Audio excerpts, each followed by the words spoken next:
انقلاب پسند۔ میری اور سلیم کی دوستی کو 5 سال کا عرصہ گزر چکا ہے۔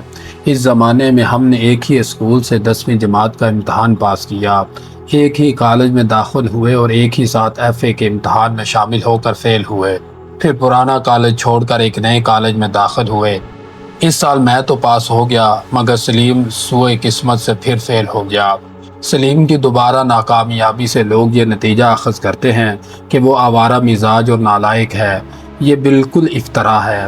سلیم کا بغلی دوست ہونے کی حیثیت سے میں یہ وثوق سے کہہ سکتا ہوں کہ سلیم کا دماغ بہت روشن ہے۔ اگر وہ کالج کی پڑھائی کی طرف ذرا بھی توجہ دیتا تو کوئی وجہ نہ تھی کہ وہ صوبہ بھر میں اول نہ رہتا۔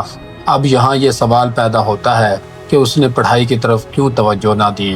جہاں تک میرا ذہن کام دیتا ہے مجھے اس کی تمام تر وجہ وہ خیالات معلوم ہوتے ہیں جو ایک عرصے سے اس کے دل و دماغ پر آہستہ آہستہ چھا رہے تھے۔ 10ویں جماعت اور کالج میں داخل ہوتے وقت سلیم کا دماغ ان تمام الجھنوں سے آزاد تھا جس نے اسے ان دنوں پاگل خانے کی 4 دیواری میں مقید کر رکھا ہے۔ ایام کالج میں وہ دیگر طلباء کی طرح ہر کھیل کود میں حصہ لیا کرتا تھا، سب لڑکوں میں ہر دل عزیز تھا، مگر یکایک اس کے والد کی ناگہانی موت نے اس کے متبسم چہرے پر غم کے نقاب اڑا دی۔ اب کھیل کود کی جگہ غور و فکر نے لے لی۔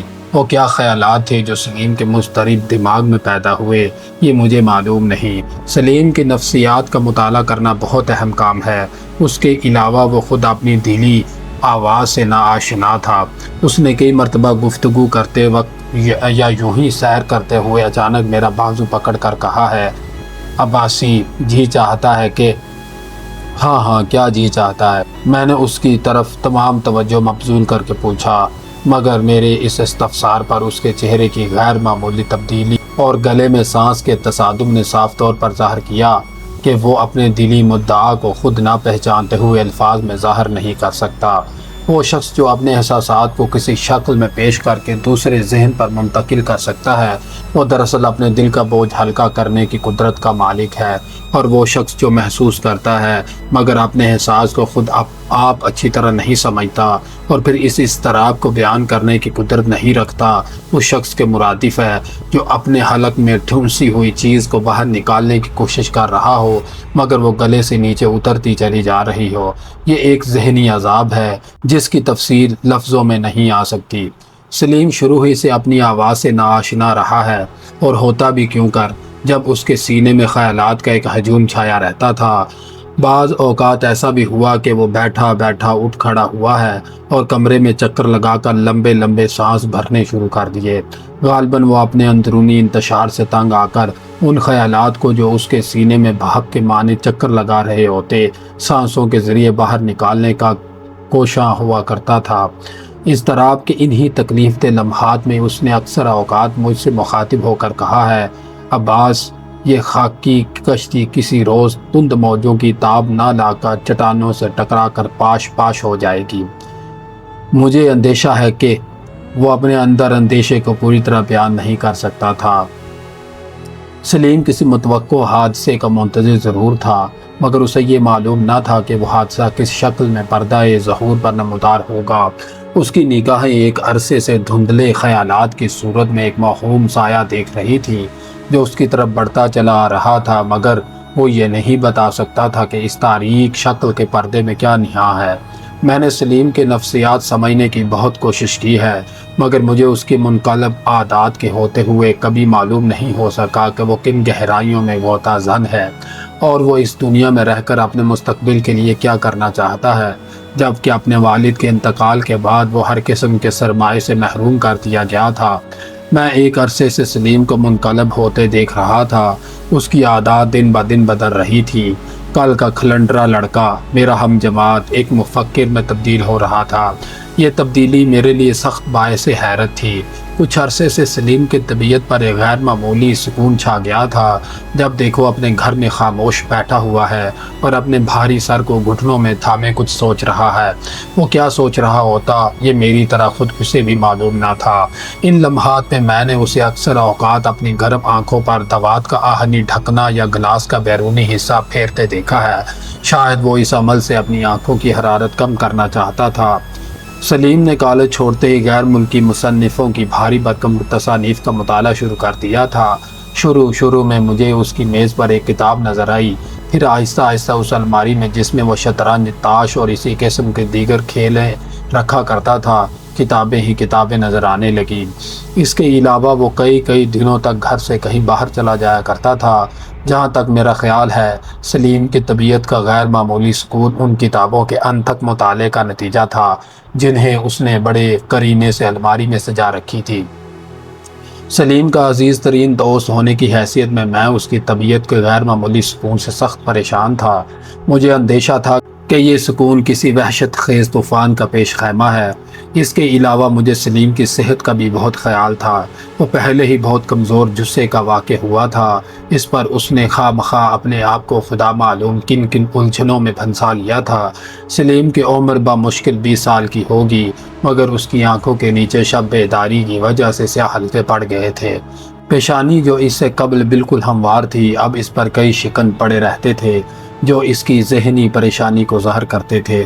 چہرہ جو کچھ عرصہ پہلے بہت شگفتہ ہوا کرتا تھا، اب اس پر ناک اور لب کے درمیان گہری لکیریں پڑ گئی تھی جنہوں نے سلیم کو قبل از وقت معمر بنا دیا تھا۔ اس غیر معمولی تبدیلی کو میں نے اپنی آنکھوں کے سامنے وقوع پذیر ہوتے دیکھا ہے، جو مجھے ایک شعبدے سے کم معلوم نہیں ہوتی۔ یہ کیا کم تعجب کی بات ہے کہ میری عمر کا لڑکا میری نظروں کے سامنے بوڑھا ہو جائے۔ سلیم پاگل خانے میں ہے، اس میں کوئی شک نہیں، مگر اس کے یہ معنی ہو سکتے ہیں کہ وہ سڑی اور دیوانہ ہے۔ اسے غالباً اسی بنا پر پاگل خانے بھیجا گیا کہ وہ بازاروں میں بلند بانگ تقریریں کرتا ہے، راہ گزروں کو پکڑ کر انہیں زندگی کے مشکل مسائل بتا کر جواب طلب کرتا ہے، اور امراء کے حریر پوش بچوں کا لباس اتار کر ننگے بچوں کو پہنا دیتا ہے۔ ممکن ہے یہ حرکات ڈاکٹروں کے نزدیک دیوانگی کی علامتیں ہوں، مگر میں تیقن کے ساتھ کہہ سکتا ہوں کہ سلیم پاگل نہیں ہے، بلکہ وہ لوگ جنہوں نے اسے امن عامہ میں خلل ڈالنے والا تصور کرتے ہوئے آہنی سلاخوں کے پنجرے میں قید کر دیا ہے، کسی دیوانے حیوان سے کم نہیں ہیں۔ اگر وہ اپنی غیر مربوط تقریر کے ذریعے لوگوں تک اپنا پیغام پہنچانا چاہتا ہے تو کیا ان کا فرض نہیں کہ وہ اس کے ہر لفظ کو غور سے سنیں؟ اگر وہ راہ گزروں کے ساتھ فلسفہ حیات پر تبادلہ خیالات کرنا چاہتا ہے تو کیا اس کے یہ معنی لیے جائیں گے کہ اس کا وجود مجلسی دائرہ کے لیے نقصان دہ ہے؟ کیا زندگی کے حقیقی معانی سے باخبر ہونا ہر انسان کا فرض نہیں ہے؟ اگر وہ متمول اشخاص کے بچوں کا لباس اتار کر غرباء کے برہنہ بچوں کا تن ڈھانپتا ہے تو کیا یہ عمل ان افراد کو ان کے فرائض سے آگاہ نہیں کرتا جو فلک بوس عمارتوں میں دوسرے لوگوں کے بل بوتے پر آرام کی زندگی بسر کر رہے ہیں؟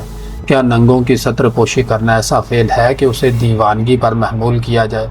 سلیم ہرگز پاگل نہیں ہے، مگر مجھے یہ تسلیم ہے کہ اس کے افکار نے اسے بے خود ضرور بنا رکھا ہے۔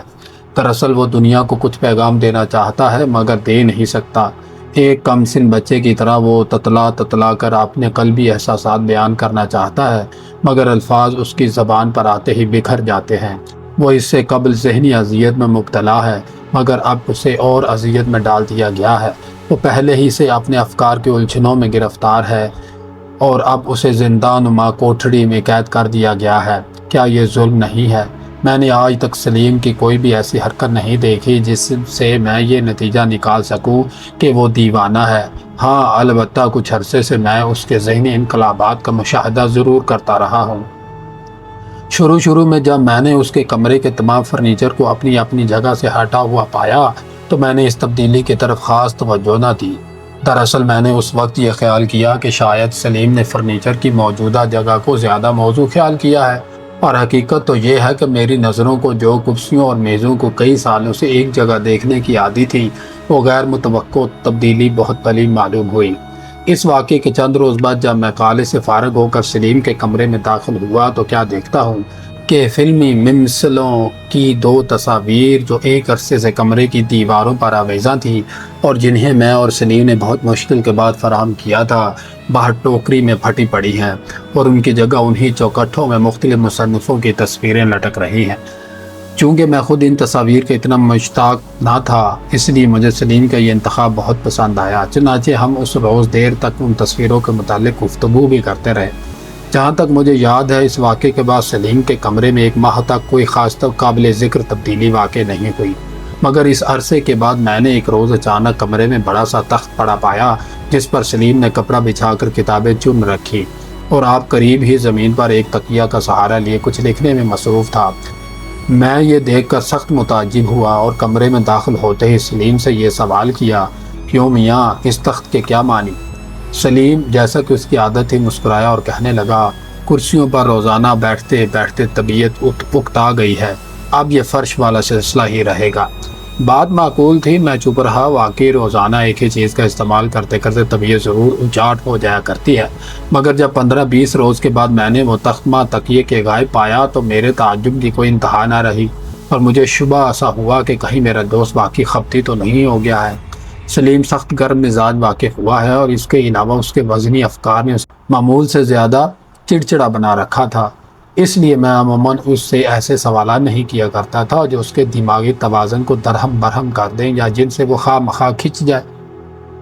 فرنیچر کی تبدیلی، تصویروں کا انقلاب، تخت کی آمد اور پھر اس کا غائب ہو جانا واقعی کسی حد تک تعجب خیز ضرور ہیں اور واجب تھا کہ میں ان امور کی وجہ دریافت کرتا، مگر چونکہ مجھے سلیم کو آزردہ خاطر کرنا اور اس کے کام میں دخل دینا منظور نہ تھا، اس لیے میں خاموش رہا۔ تھوڑے عرصے کے بعد سلیم کے کمرے میں ہر دوسرے تیسرے دن کوئی نہ کوئی تبدیلی دیکھنا میرا معمول ہو گیا۔ اگر آج کمرے میں تخت موجود ہے تو ہفتے کے بعد وہاں سے اٹھا دیا گیا ہے۔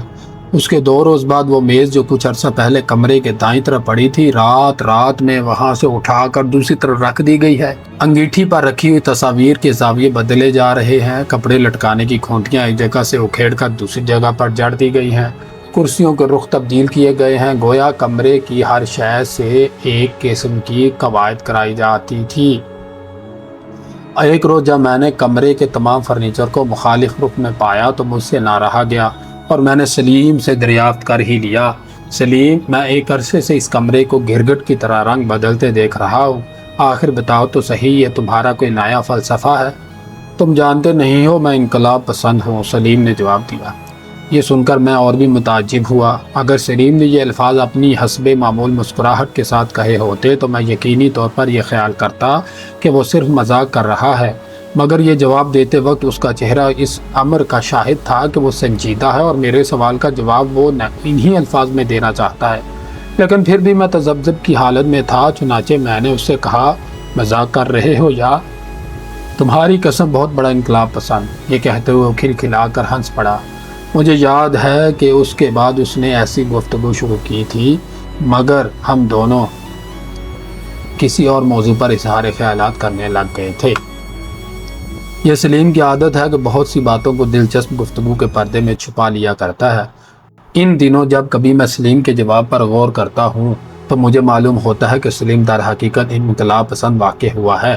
اس کے یہ معنی نہیں کہ وہ کسی سلطنت کا تختہ الٹنے کے دار پہ ہے یا وہ دیگر انقلاب پسندوں کی طرح چراہوں میں بم پھینک کر دہشت پھیلانا چاہتا ہے، بلکہ جہاں تک میرا خیال ہے وہ ہر چیز میں انقلاب دیکھنا چاہتا ہے۔ یہی وجہ ہے کہ اس کی نظریں اپنے کمرے میں پڑی ہوئی اشیاء کو ایک ہی جگہ پر نہ دیکھ سکتی تھی۔ ممکن ہے میرا یہ قیافہ کسی حد تک غلط ہو، مگر میں یہ وثوق سے کہہ سکتا ہوں کہ اس کی جستجو کسی ایسے انقلاب کی طرف رجوع کرتی ہے جس کے آثار اس کے کمرے کی روزانہ تبدیلیوں سے ظاہر ہیں۔ بادی النظر میں کمرے کی اشیاء کو روز الٹ پلٹ کرتے رہنا نیم دیوانگی کے مرادف ہے، لیکن اگر سلیم کی ان بے معنی حرکات کا عمیق مطالعہ کیا جائے تو یہ امر روشن ہو جائے گا کہ ان کے پس پردہ ایک ایسی قوت کام کر رہی تھی جس سے وہ خود ناآشنا تھا۔ اسی قوت نے، جسے میں ذہنی تعصب کا نام دیتا ہوں، سلیم کے دماغ میں تلاطم بپا کر دیا اور اس کا نتیجہ یہ ہوا کہ وہ اس طوفان کی تاب نہ لا کر از خود رفتہ ہو گیا اور پاگل خانے کی 4 دیواری میں قید کر دیا گیا۔ پاگل خانے جانے سے کچھ روز پہلے سلیم مجھے اچانک شہر کے ایک ہوٹل میں چائے پیتا ہوا ملا۔ میں اور وہ دونوں ایک چھوٹے سے کمرے میں بیٹھ کے اس لیے کہ میں اس سے کچھ گفتگو کرنا چاہتا تھا۔ میں نے اپنے بازار کے چند دکانداروں سے سنا تھا کہ اب سلیم ہوٹلوں میں پاگلوں کی طرح تقریریں کرتا ہے۔ میں یہ چاہتا تھا کہ اس سے فوراً مل کر اسے اس قسم کی حرکات کرنے سے منع کر دوں۔ اس کے علاوہ یہ اندیشہ تھا کہ شاید وہ کہیں سچ مچ مخبوط الحواس ہی نہ ہو گیا ہو۔ چونکہ میں اس سے فوراً ہی بات کرنا چاہتا تھا، اس لیے میں نے ہوٹل ہی میں گفتگو کرنا مناسب سمجھا۔ کرسی پر بیٹھتے وقت میں غور سے سلیم کے چہرے کی طرف دیکھ رہا تھا۔ وہ مجھے اس طرح گھورتے دیکھ کر سخت متعجب ہوا۔ وہ کہنے لگا، شاید میں سلیم نہیں ہوں۔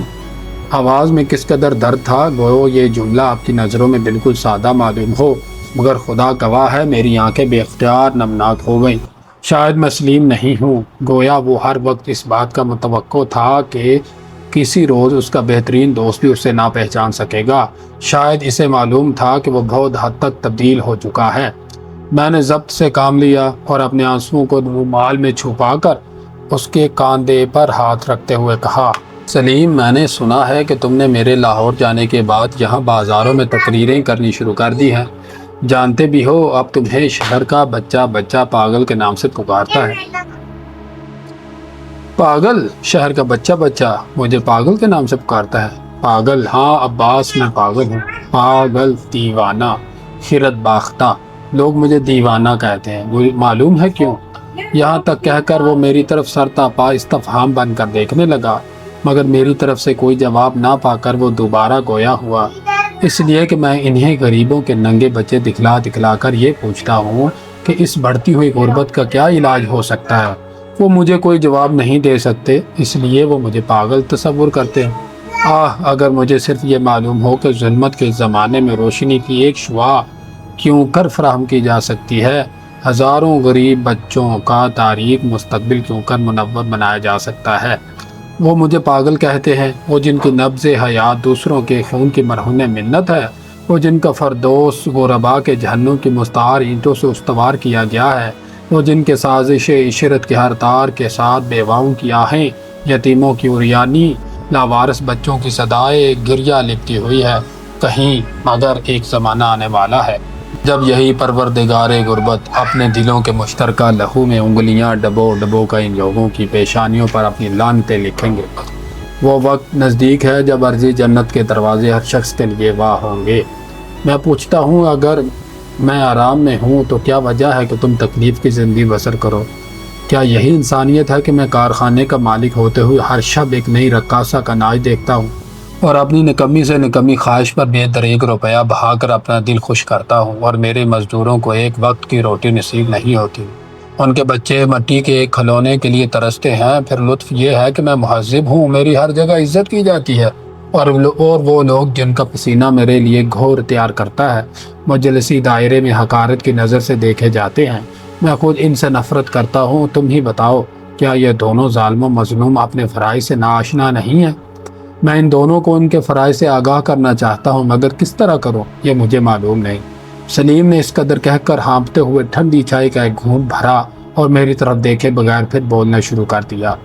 میں پاگل نہیں ہوں، مجھے ایک وکیل سمجھو، بغیر کسی امید کے، جو اس چیز کی وکالت کر رہا ہے جو بالکل گم ہو چکی ہے۔ میں ایک دبی ہوئی آواز ہوں، انسانیت ایک منہ ہے اور میں ایک چیخ۔ میں اپنی آواز دوسروں تک پہنچانے کی کوشش کرتا ہوں، مگر وہ میرے خیالات کے بوجھ تلے دبی ہوئی ہے۔ میں بہت کچھ کہنا چاہتا ہوں، مگر اسی لیے کچھ کہہ نہیں سکتا کہ مجھے بہت کچھ کہنا ہے۔ میں اپنا پیغام کہاں سے شروع کروں یہ مجھے معلوم نہیں۔ میں اپنی آواز کے بکھرے ہوئے ٹکڑے فراہم کرتا ہوں، ذہنی اذیت کے دھندلے غبار میں سے چند خیالات تو امید کے طور پر پیش کرنے کی سعی کرتا ہوں۔ اپنے احساسات کی عمیق گہرائیوں سے چند احساس سطح پر لاتا ہوں کہ دوسرے اذہان پر منتقل کر سکوں، مگر میری آواز کے ٹکڑے ٹکڑے پھر منتشر ہو جاتے ہیں، خیالات پھر تاریکی میں روپوش ہو جاتے ہیں، احساسات پھر غوطہ لگا جاتے ہیں۔ میں کچھ نہیں کہہ سکتا۔ کیا میں یہ دیکھتا ہوں کہ میرے خیالات منتشر ہونے کے بعد پھر جمع ہو رہے ہیں، تو جہاں کہیں میری قوت گویائی کام دیتی ہے، میں شہر کے رؤسا سے مخاطب ہو کر یہ کہنے لگ جاتا ہوں، مرمری محلات کے مکینوں، تم اس وسیع کائنات میں صرف سورج کی روشنی دیکھتے ہو، مگر یقین جانو اس کے سائے بھی ہوتے ہیں۔ تم مجھے سلیم کے نام سے جانتے ہو، یہ غلطی ہے۔ میں وہ کپ کپی ہوں جو ایک کنواری لڑکی کے جسم پر طاری ہوتی ہے جب وہ غربت سے تنگ آ کر پہلی دفعہ ایوان گناہ کی طرف قدم بڑھانے لگے۔ آؤ ہم سب کانپیں۔ تم ہنستے ہو، مگر نہیں، تمہیں مجھے ضرور سننا ہوگا۔ میں ایک غوطہ خور ہوں۔ قدرت نے مجھے تاریک سمندر کی گہرائیوں میں ڈبو دیا کہ میں کچھ ڈھونڈ کر لاؤں۔ میں ایک بے بہا موتی لایا ہوں، وہ سچائی ہے۔ اس تلاش میں نے غربت دیکھی، گرسنگی برداشت کی ہے، لوگوں کی نفرت سے دوچار ہوا ہوں، جاڑے میں غریبوں کی رگوں میں خون کو منجمد ہوتے دیکھا ہے، نوجوان لڑکیوں کو عشرت قدوں کی زینت بڑھاتے دیکھا ہے، اس لیے کہ وہ مجبور تھی اب میں یہی کچھ تمہارے منہ پر کہہ کر دینا چاہتا ہوں کہ تمہیں تصویر زندگی کا تاریک پہلو نظر آ جائے۔ انسانیت ایک دل ہے، ہر شخص کے پہلو میں ایک ہی قسم کا دل موجود ہے۔ اگر تمہارے بوٹ غریب مزدوروں کے ننگے سینوں پر ٹھوکریں لگاتے ہیں، اگر تم اپنے شہوانی جذبات کی بھڑکتی ہوئی آگ کسی ہمسایہ نادار لڑکی کی عصمت دری سے ٹھنڈی کرتے ہو، اگر تمہاری غفلت سے ہزارہا یتیم بچے گہوارہ جہالت میں پل کر جیلوں کو آباد کرتے ہیں، اگر تمہارا دل کاجل کے مانند سیاہ ہے تو یہ تمہارا قصور نہیں، ایوان معاشرت ہی کچھ ایسے ڈھپ پر استوار کیا گیا ہے کہ اس کی ہر چھت اپنی ہمسایہ چھت کو دابے ہوئے ہے، ہر اینٹ دوسری اینٹ کو۔ جانتے ہو موجودہ نظام کے کیا معنی ہے؟ یہ کہ لوگوں کے سینوں کو جہالت کدہ بنائے، انسانی تعزز کی کشتی ہو اور ہوس کی موجوں میں بہا دے، جو جوان لڑکیوں کی عصمت چھین کر انہیں ایوان تجارت میں کھلے بندوں حسن فروشی پر مجبور کر دے، غریبوں کا خون چوس کر انہیں جلی ہوئی راکھ کے مانند قبر کی مٹی میں یکساں کر دے۔ کیا اسی کو تم تہذیب کا نام دیتے ہو؟ بھیانک تصابی، تاریک شیطانیت۔ اگر تم صرف وہ دیکھ سکو جس کا میں نے مشاہدہ کیا ہے۔ ایسے بہت سے لوگ ہیں جو قبر نما جھونپڑوں میں زندگی کے سانس پورے کر رہے ہیں۔ تمہاری نظروں کے سامنے ایسے افراد موجود ہیں جو موت کے منہ میں جی رہے ہیں۔ ایسی لڑکیاں ہیں جو 12 سال کی عمر میں عصمت فروشی شروع کرتی ہیں اور 20 سال کی عمر میں قبر کی سردی سے لپٹ جاتی ہیں، مگر تم جو اپنے لباس کی تراش کے متعلق گھنٹوں غور کرتے رہتے ہو، یہ نہیں دیکھتے بلکہ الٹا غریبوں سے چھین کر امراء کی دولتوں میں اضافہ کرتے ہو، مزدور سے لے کر کاہل کے حوالے کر دیتے ہو، گودڑی پہنے انسان کا لباس اتار کر حریر پوش کے سپرد کر دیتے ہو۔ تم غرباء کے غیر مختتم مصائب پر ہنستے ہو، مگر تمہیں یہ معلوم نہیں کہ اگر درخت کا نچلا حصہ لاغر و مردہ ہو رہا ہے تو کسی روز وہ بالائی حصے کے بوجھ کو برداشت نہ کرتے ہوئے گر پڑے گا۔ یہاں تک بول کر سلیم خاموش ہو گیا اور ٹھنڈی چائے کو آہستہ آہستہ پینے لگا۔ تقریر کے دوران میں سحر زدہ آدمی کی طرح چپ چاپ بیٹھا، اس کے منہ سے نکلے ہوئے الفاظ جو بارش کی طرح برس رہے تھے بغور سنتا رہا۔ میں سخت حیران تھا کہ وہ سلیم جو آج سے کچھ عرصہ پہلے بالکل خاموش ہوا کرتا تھا، اتنی طویل تقریر کیوں کر جاری رکھ سکا ہے۔ اس کے علاوہ خیالات کس قدر حق پر مبنی تھے اور آواز میں کتنا اثر تھا۔ میں ابھی اس کی تقریر کے متعلق کچھ سوچ ہی رہا تھا کہ وہ پھر بولا، خاندان کے خاندان شہر کے یہ ننگ نکل جاتے ہیں، عوام کے اخلاق قوانین سے مسخ کیے جاتے ہیں، لوگوں کے زخم جرمانوں سے کریدے جاتے ہیں، ٹیکسوں کے ذریعے دامن غربت اترا جاتا ہے، تباہ شدہ ذہنیت جہالت کی تاریکی سیاہ بنا دیتی ہے، ہر طرف حالت نزع کے سانس کی لرزاں آوازیں، عریانی گناہ اور فریب ہے، مگر دعویٰ یہ ہے کہ عوام امن کی زندگی بسر کر رہے ہیں۔ کیا اس کے یہ معنی نہیں ہے کہ ہماری آنکھوں پر سیاہ پٹی باندھی جا رہی ہے، ہمارے کانوں میں پگھلا ہوا سیسا اتارا جا رہا ہے، ہمارے جسم مصائب کے کوڑے سے بے حس بنائے جا رہے ہیں کہ ہم نہ دیکھ سکیں اور نہ محسوس کر سکیں؟ انسان جنہیں بلندیوں پر پرواز کرنا تھا، کیا اس کے بالوں پر نوچ کر اسے زمین پر رینگنے کے لیے مجبور نہیں کیا جا رہا؟ کیا امراء کی نظر فریب عمارتیں مزدوروں کے گوشت پوش سے تیار نہیں کی جاتی؟ کیا عوام کے مکتوب حیات پر جرائم کی مہر ثبت نہیں کی جاتی؟ کیا مجلسی بدن کی رگوں میں بدی کا خون موجزن نہیں ہے؟ کیا جمہور کی زندگی کشمکش پہم، انتھک محنت اور قوت برداشت کا مرکب نہیں ہے؟ بتاتے کیوں نہیں؟ درست ہے، میرے منہ سے بے اختیار نکل گیا۔ تو پھر اس کا علاج کرنا تمہارا فرض ہے، مگر تمہیں معلوم نہیں، مجھے خود معلوم نہیں۔ تھوڑی دیر کے بعد وہ میرا ہاتھ پکڑ کر رازدارانہ لہجے میں یوں کہنے لگا، عباس، عوام سخت تکلیف برداشت کر رہے ہیں۔ بعض اوقات جب کبھی میں کسی سوختہ حال انسان کے سینے سے آہ بلند ہوتے دیکھتا ہوں تو مجھے اندیشہ ہوتا ہے کہ کہیں شہر نہ جل جائے۔ اچھا، اب میں جاتا ہوں، تم لاہور واپس کب جا رہے ہو؟ یہ کہہ کر وہ اٹھا اور ٹوپی سنبھال کر باہر چلنے لگا۔ ٹھہرو، میں بھی تمہارے ساتھ چلتا ہوں۔ کہاں جاؤ گے آپ؟ اسے یک لخت کہیں جانے کے لیے تیار دیکھ کر میں نے اسے فوراً ہی کہا، مگر میں اکیلا جانا چاہتا ہوں، کسی باغ میں جاؤں گا۔ میں خاموش ہو گیا اور وہ ہوٹل سے نکل کر بازار کے ہجوم میں گم ہو گیا۔ اس گفتگو کے چوتھے روز مجھے لاہور میں اطلاع ملی کہ سلیم نے میرے جانے کے بعد بازاروں میں دیوانہ وار شور برپا کرنا شروع کر دیا تھا، اس لیے اسے پاگل خانے میں داخل کر لیا گیا ہے۔